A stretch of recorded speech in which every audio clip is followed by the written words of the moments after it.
Hi everybody, time for another iPhone app review. Today it's Chainlink Pro, and essentially we'll start with a new game. There are three different styles of play: arcade, timed, and static. We'll take a look at all three, but we'll start with arcade. Essentially what you've got going on here, you have a vortex or black hole in the middle of the screen, and you want to pull the different shapes into that black hole, but first you want to put them together to form a chain, and you can only form a chain with shapes of the same kind, and then once they're made into a chain, you drop them into the vortex and you get points. However, in this particular version, in the arcade version, if two different types of shapes hit each other, well, then the game is over. So you have to be careful. Sometimes just make sure you're dragging shapes in to make sure they don't collide, because if they collide, the game will be over. So that's how the arcade version works. Now let's take a look at another type of play you can do in Chainlink Pro.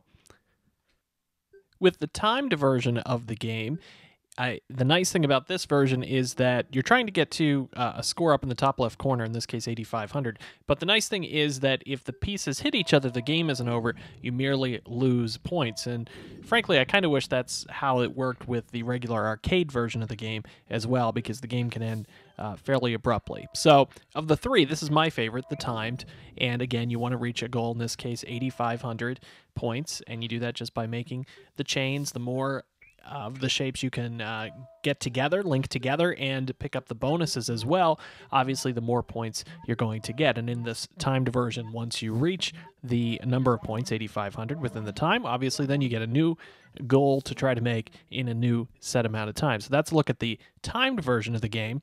And then finally, you also have the static version. Now, in this version, this one's a little bit less challenging, I suppose. You've got a timer counting down, and the pieces just stay on the screen, and you essentially just need to make all of the relevant chains before you run out of time, and you want to try to do them in the best order to get the most points. So, for example, you want to wait and get all of the squares on the screen at once in order to get the most points for that link. And essentially, that's the way the static play works.